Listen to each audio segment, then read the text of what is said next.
Hope you all can see the Yes. screen. Yes. So, yeah, okay.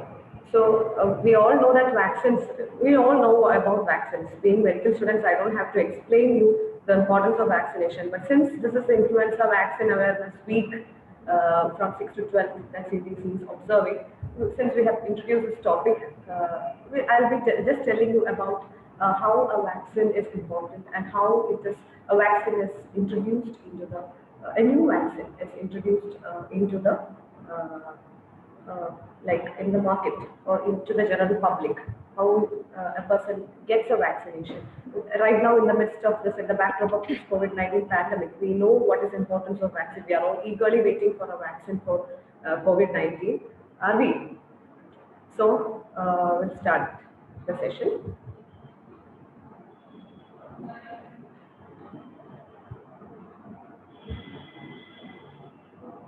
Why I cannot-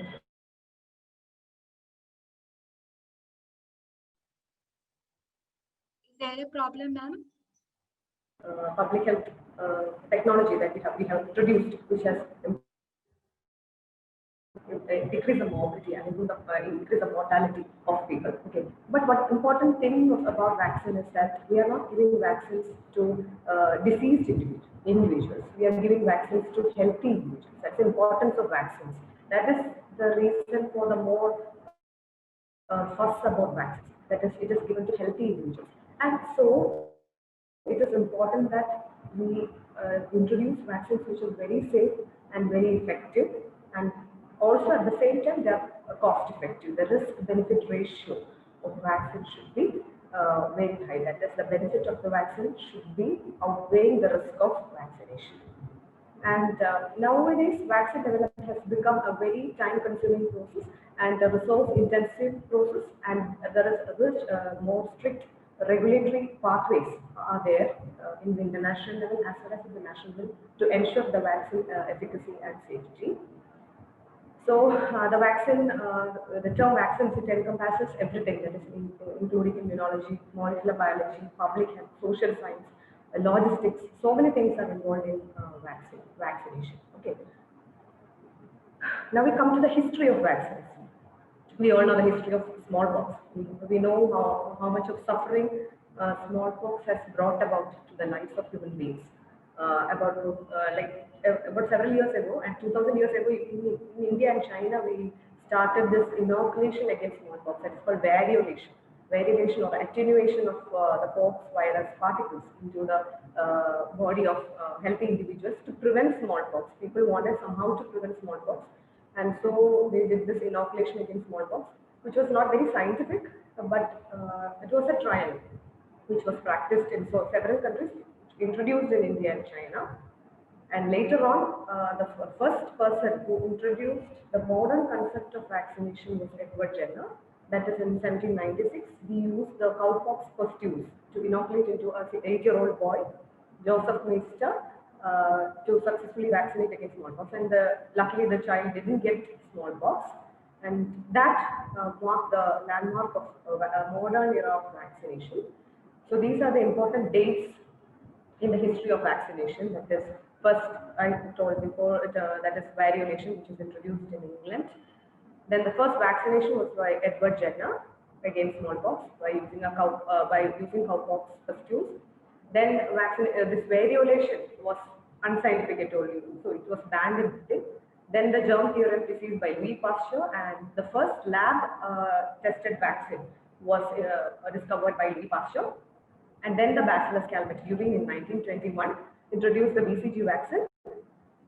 Then yellow fever vaccine, then the OPV by the Sabin vaccine, then the rubella vaccine. In 1986, there was introduction of the recombinant hepatitis B vaccine, which was a landmark in prevention of hepatitis B, which is even now being used. Then there are several candidate vaccine trials which are happening. One of them is HIV vaccine trial, the Dengue vaccine trial is happening. Then we have the Ebola vaccine, which was approved in 2019, which is the latest. And now we are in search of a vaccine for the current pandemic, that is COVID-19, and several vaccine companies have come up with some vaccines, and 2, 3 countries have already started vaccination.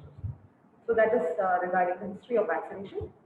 And by 1900s, two human virus vaccines, that is smallpox and rabies, we have already discussed, that has been introduced. Then also three bacterial vaccines which are being given, that is typhoid, cholera, plague vaccines were introduced. Then in 1979, there was a vaccination campaign against smallpox, and it was such an intensified campaign that those like it was vaccination was like made legal. Like those who are not vaccinating were prosecuted in the, under the law. Because that was the public health threat caused by smallpox at that particular point of time. And in 1979, there was an official declaration by the World Health Assembly regarding the eradication of smallpox, which was a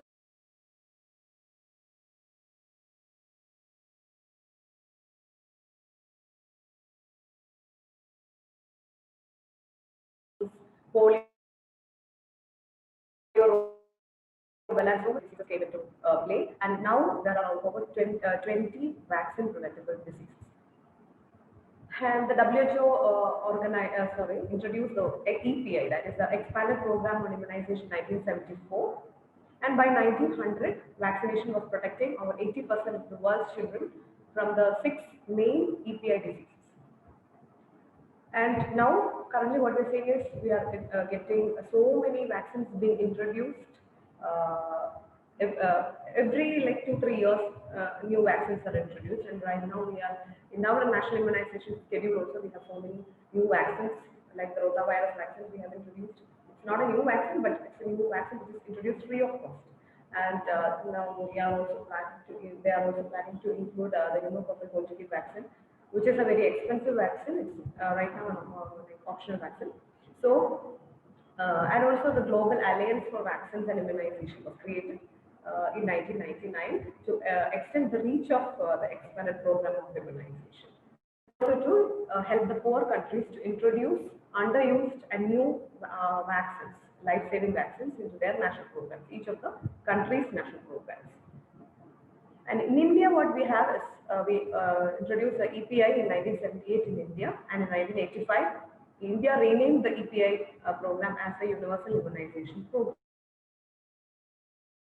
When we come to the introduction of vaccines, there is always what we see is a low public tolerance towards the safety of any particular vaccine. That means even we give a drug to a person, usually we give it to sick persons. So people are usually receptive, people are vulnerable, and they usually accept drugs without much, that means medicines without much fuss. But it's not the case with vaccines, because vaccines we are giving to a healthy cohort of individuals. So people usually expect a sort of some sort of safety from that particular vaccine, because we don't want any healthy individuals to become sick after getting vaccinated. So there is a low tolerance of public towards vaccination, unsafe vaccination. Okay. The expectations to the safety standards very much high with vaccines when compared to medicines, which we usually give to sick individuals. And who are responsible for this ensuring the safety of vaccines? It is the national regulatory authorities of each country who is responsible for ensuring the safety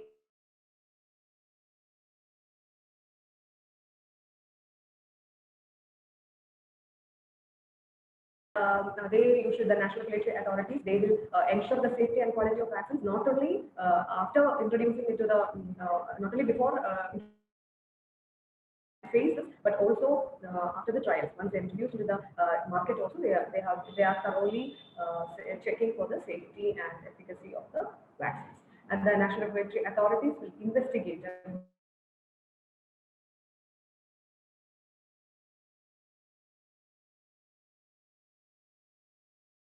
before introduced, what happens to a vaccine? Vaccine, when it is made in the laboratory, it is, after that it will be tested in animals, and then it will be tested in different phases of a clinical trial on human beings. So we'll come to it. The mechanism of action of vaccines. It's just like how we get infection. Suppose a person is getting varicella infection, he will be getting an immunity against the varicella virus. And usually varicella, measles and all provides lifelong immunity. The immune system is triggered and the person will be protected lifelong from the disease. Usually, in most cases like varicella and measles. And vaccines, on the other hand, they don't endure the illness and they don't cause complications due to the illness. They will provide safety from illness or safety from, or they will provide protection against the occurrence of the illness and the complications due to the illness. So, but always there is a low risk of adverse reaction towards vaccine. There is a very low risk is always there towards vaccine, just like towards any other drug. But the risk of complications should be very minimal for a good vaccine to be introduced into the general public. Now we see what are the potential stages in the evolution of an immunization program. So, suppose, just consider this situation, the current situation, which we are all waiting eagerly for a vaccine against COVID-19. We are all waiting when this vaccine will be introduced into our health system. So now currently you can see the disease, the stage of the disease, the red in red, in red. The disease incidence is very high at this particular stage. We have a peak of the disease, and usually that is the pre-vaccine stage. This is the pre-vaccine stage of stage 1, where the incidence of disease is very high. And at that particular stage, there will be a lot of fuss about the disease. There is so much of death due to disease, there will be so much of morbidity towards the disease due to the disease, and that will result in a thirst for vaccination. People will be they want a vaccine. Somehow they want a vaccine to be introduced into the community, and then the vaccines will be developed, and that will be introduced in the community to very good coverage of vaccine. See, this is the vaccine coverage. Because of the high incidence of the disease and the need for vaccine and the introduction phase of vaccine, there will be a high coverage to the vaccine.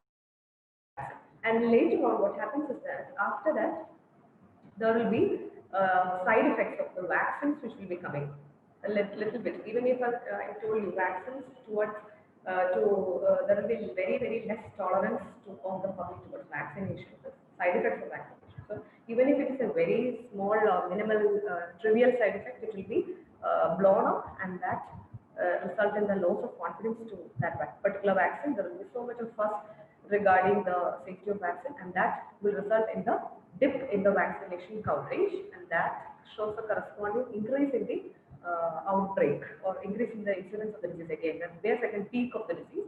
Again, due to that increased peak, nobody can tolerate disease, especially diseases like COVID-19, which is a pandemic. And then there will be a resumption of confidence. There will be so much of, as medical people, will be giving so much of awareness, IEC activities and all. And that will resume the confidence to a particular vaccine. And again, the coverage will increase. And at a point will reach when the disease, the incidence will come down to a particular level that it is no longer a public health problem.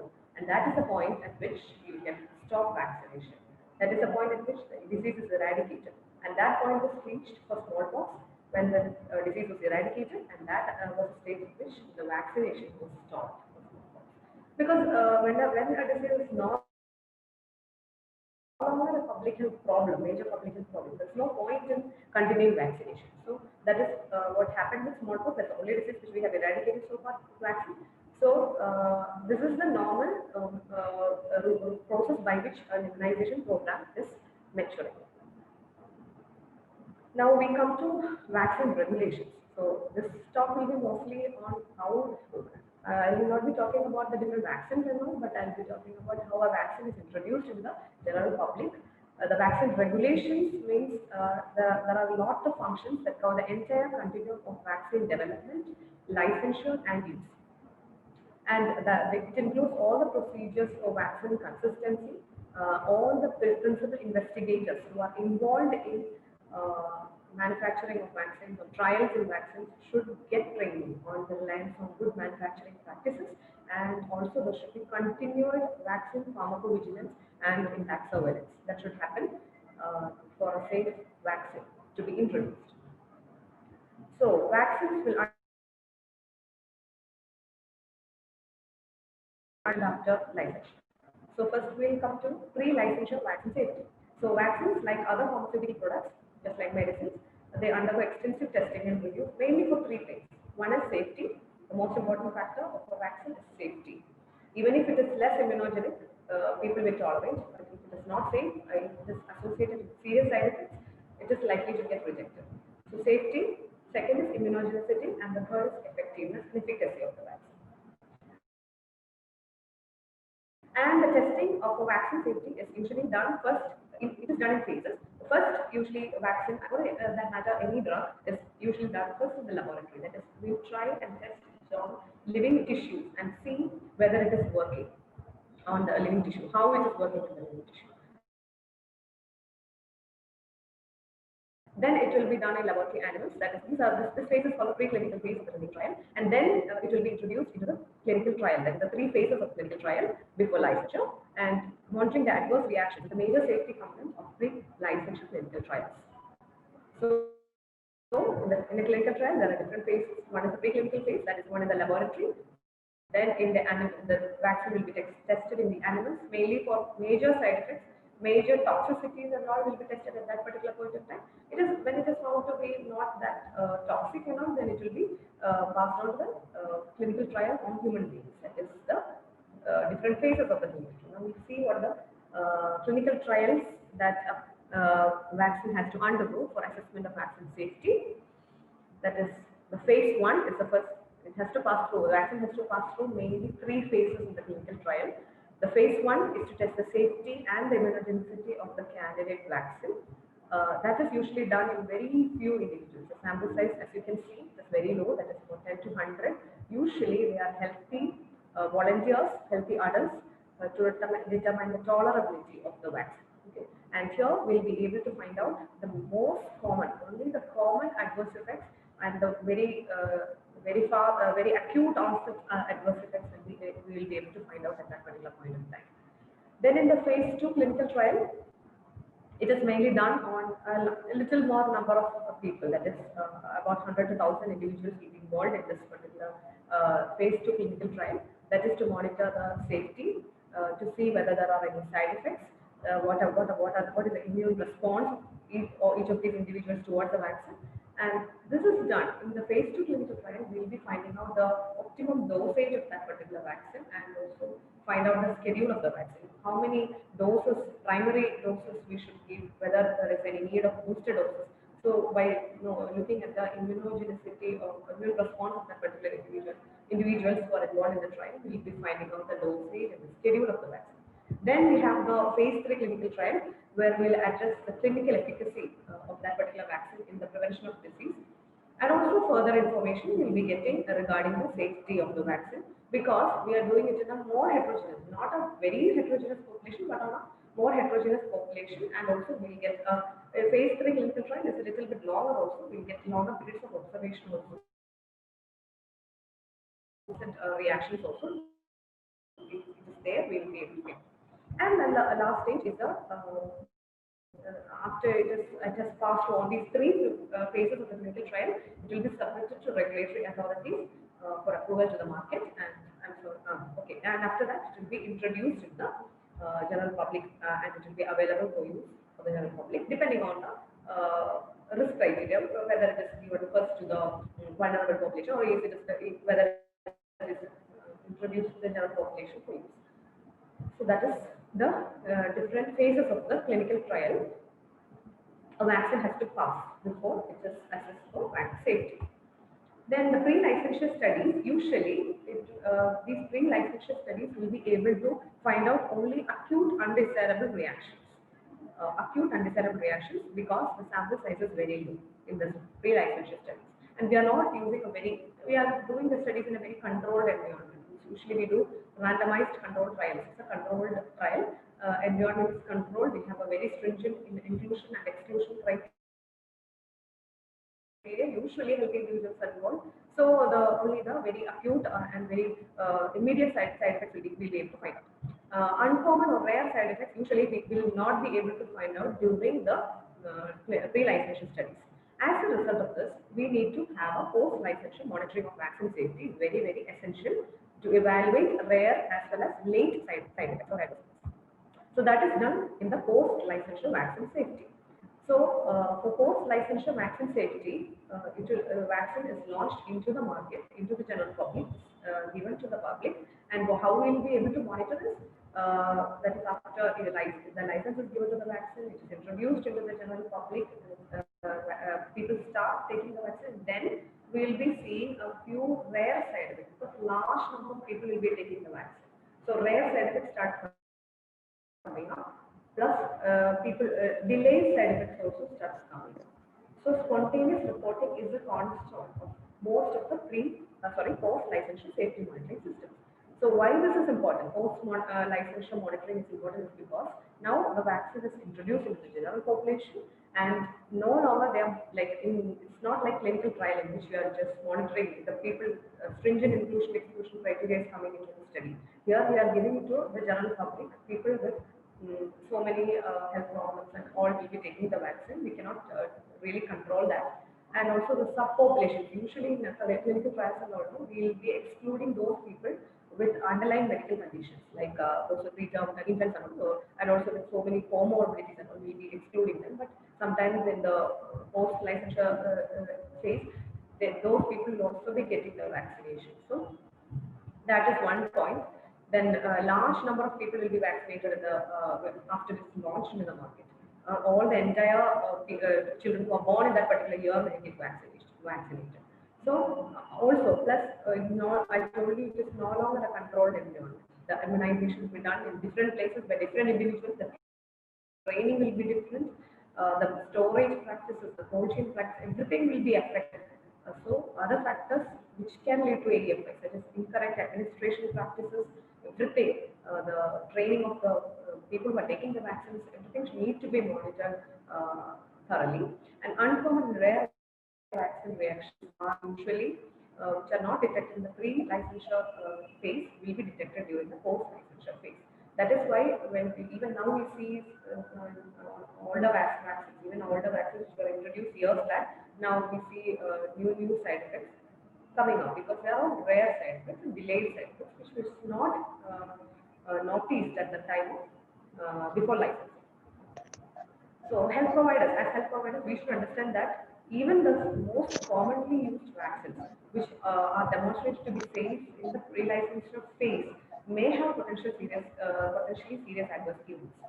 So, but in that case, like for example, the BT vaccination, BT has got adverse effects. There are well-known adverse effects are there, but what we think about as public health people or as medical people, what we do is we are not telling this particular vaccine has got a serious adverse effect, so it's not going to be given, it's not going to be continued in the vaccination schedule. No, it's not like that. So we have to outweigh the risk and benefit. We have to weigh the risk benefit ratio community as a whole.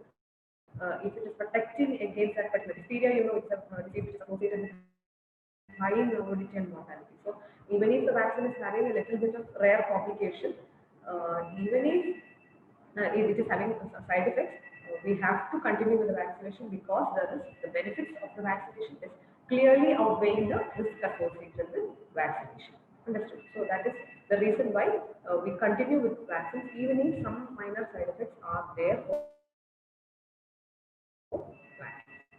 So post-licensure surveillance. So for post-licensure vaccine safety, we need to have a strict, thorough surveillance system. For that, we have a very good in-place surveillance system that's called the AEFI surveillance system for vaccines. That is adverse events following immunization. That is, you already know what are the steps in AEFI investigation. Then we have the adverse drug reaction surveillance system for medicines also. So AEFI surveillance system is in place for post-licensure surveillance of vaccines. So for post-licensure surveillance, we have passive surveillance as well as active surveillance system. For passive surveillance, the people will come, that is the health professionals will be noticing and reporting adverse events in individuals after vaccination, and they will be reporting it to the National Regulatory Authority. Each of the country I told you will be having a National Regulatory Authority for monitoring the safety and quality of vaccination.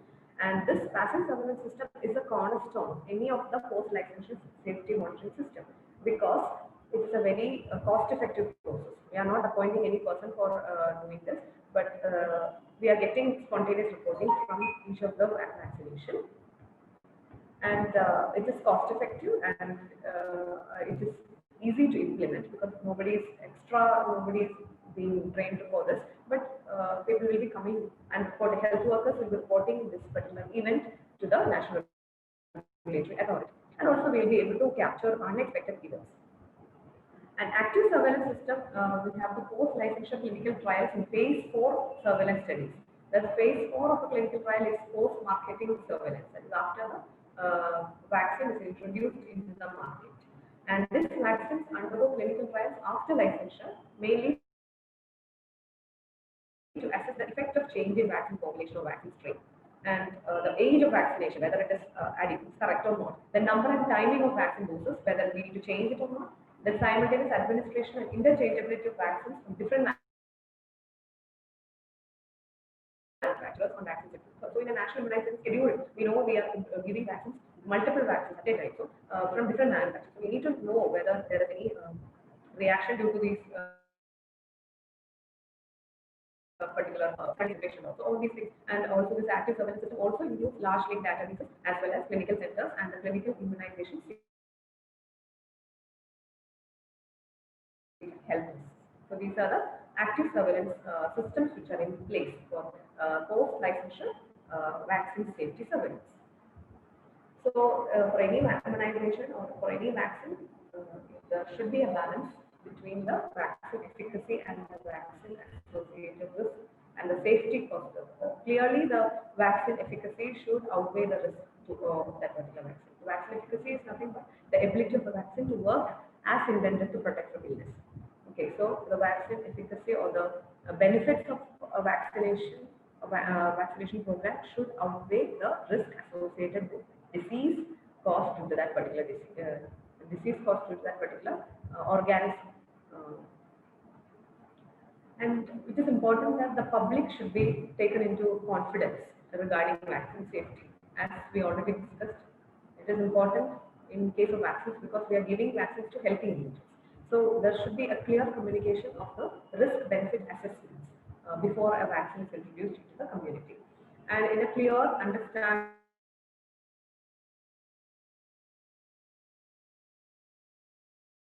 people will be very apprehensive when the vaccine is introduced into the market. Even if it is the disease is a major public health problem, even if it is COVID-19 pandemic, people are all in need of vaccine. But when once a vaccine is introduced, there will be a lot of questions that will be coming up to the mind of individuals regarding the safety, whether he will be safe if we take that vaccine. That will be the question that we should be answering.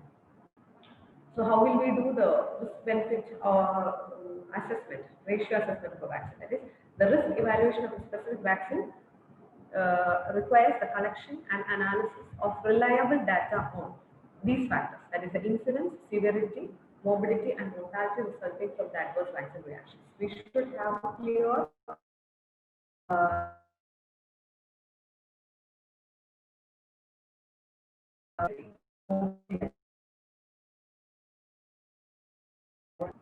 to determine whether the vaccine presents any suspected risk.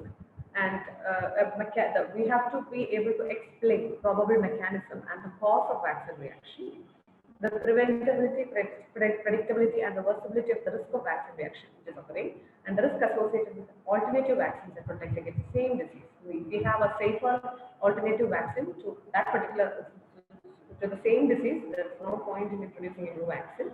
The risk associated with not vaccinating, that is the rising from the infectious disease in unvaccinated individuals, is the risk high when compared to the risk of vaccination. That is what we have to outweigh. So that is the risk-benefit ratio of vaccine should be always mentioned. So this is a table. By looking into the table, you can clearly see that this is a table showing the risk of acquiring illness following measles infection versus the risk following measles vaccination. So what is the risk of getting a measles infection? What are the risks of getting measles infection? So it is clearly seen that after measles infection, there is a 9% chance of otitis media, then there is a 6% chance of pneumonia, 6% chance of diarrhea, and post-infectious encephalomyelitis, there is a chance of 0.5 per thousand population. There is a rare chance of SSP, subaqueous sclerosis and encephalitis post-measles infection, and thrombocytopenia, and the chance of death is also about 1 per thousand, or 0.1 to 1 per thousand in case of measles infection. But clearly you can see after you take a measles vaccination, you don't have any of the complications like of measles infection, like otitis, pneumonia, diarrhea, everything is excluded. Post-infectious encephalomyelitis is very, very, very rare. No chance of SSPE. There is a minor chance of anaphylaxis, 1 in 1 million. Then a very minor chance of thrombocytopenia, and there is no chance of death at all. So these are the things that these are the ways by which you convince people regarding the importance of the vaccination program towards a particular disease, against a particular disease. Okay, so you have to always compare the complications of a particular disease and the benefits of vaccination, and then only you are justified in introducing a new vaccine against a particular disease. Now, what about India? So I told you generally what are the things to be done. These are things that is being done in India also. But if the vaccine research and development in India is a very long multi-stage process usually, but in pandemic situations and all, there will be fast tracking. Always there will be fast tracking of these vaccine manufacturing and all.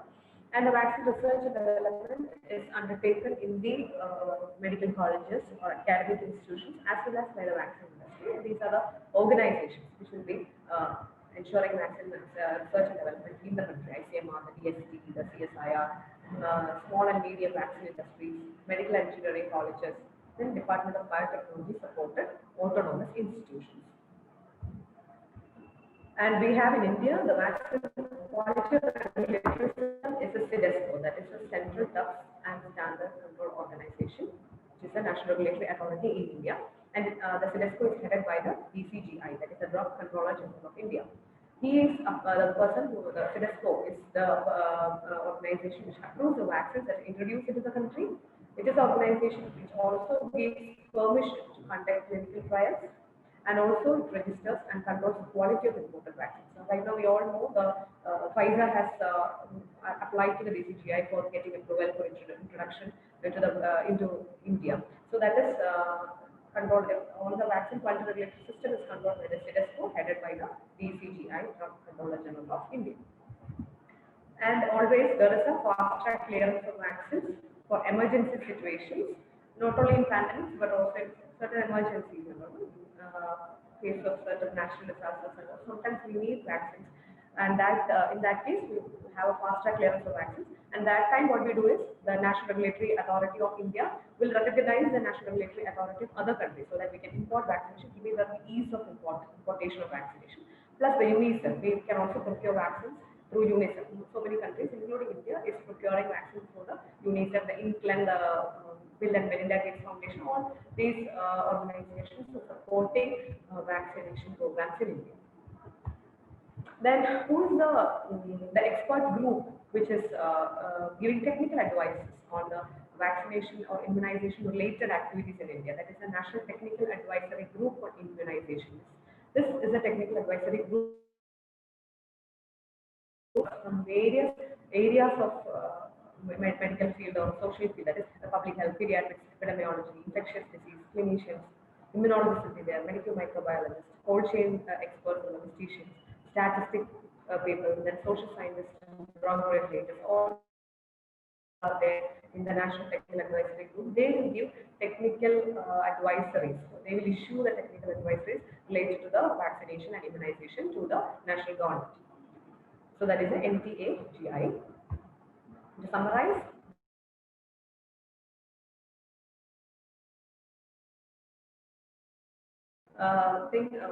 important intervention which can improve the public health, and also public trust in vaccines is easily undermined because there is a low tolerance to any adverse events to vaccines when compared to prescription drugs, because it is given to sick individuals. Vaccines are given to healthy individuals, and we cannot afford any undue reactions in a healthy individual.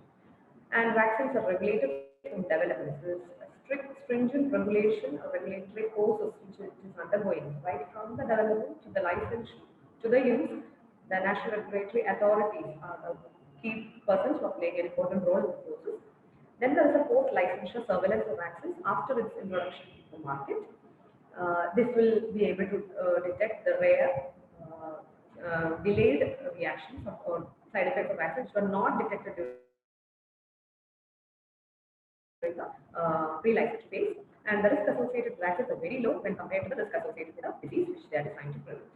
So that is regarding the vaccines. And to conclude, just two, three lines about influenza vaccine. Since this is in the backdrop of this influenza vaccination week by the CDC, influenza in the US and all, every year there will be a flu season. In the flu season, there will be an outbreak of influenza from October to March, so during the winter season.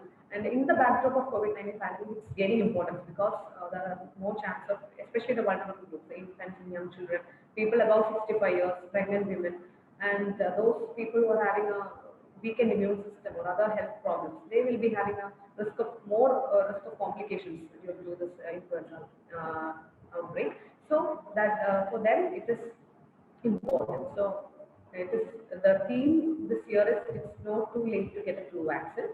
There are so many social media campaigns which are happening for this influenza vaccination campaign, and it is given. Usually, we have two influenza vaccines. That's an activated influenza vaccine, which is given to children from 6 months to 8 years.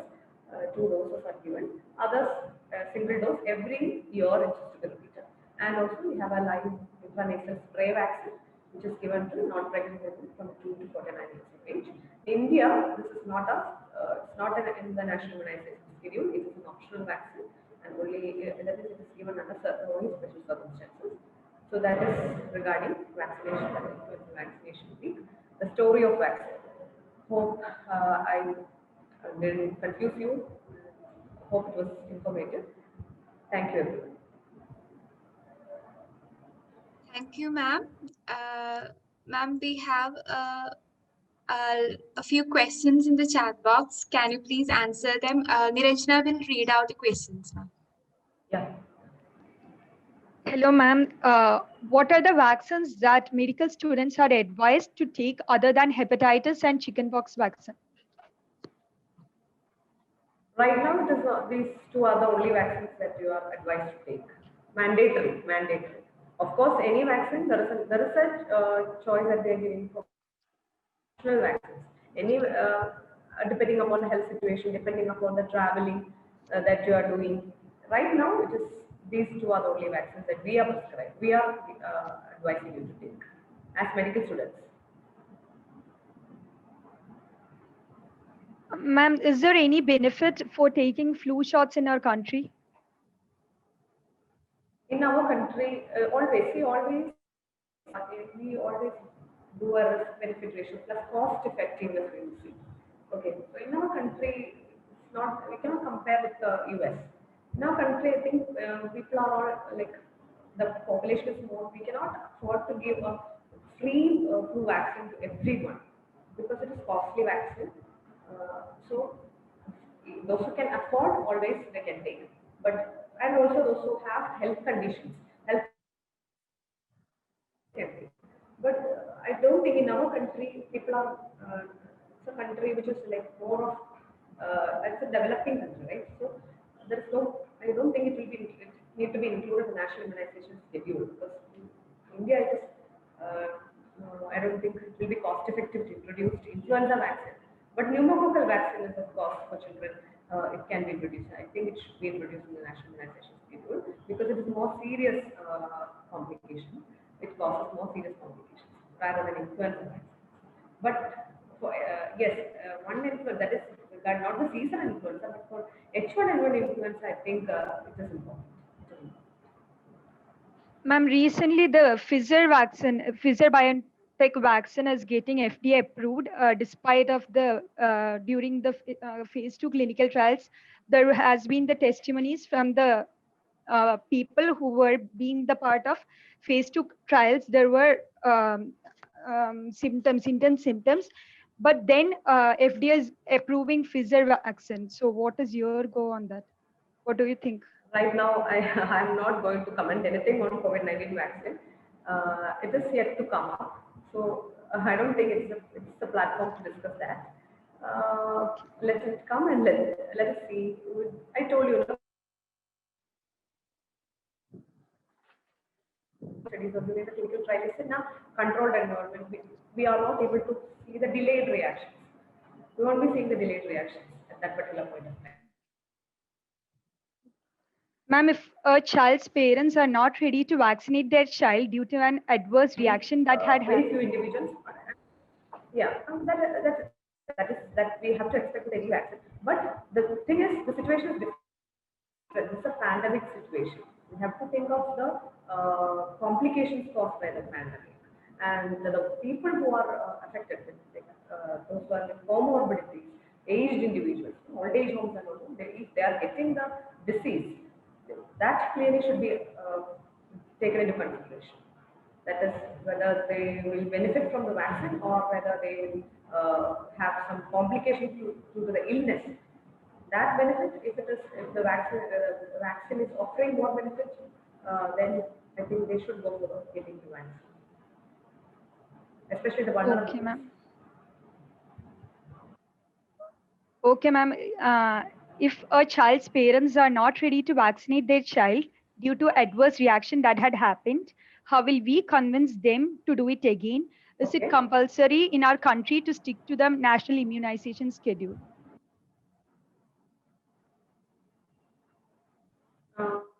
Somebody is not like getting themselves vaccinated. That's happening in our country. So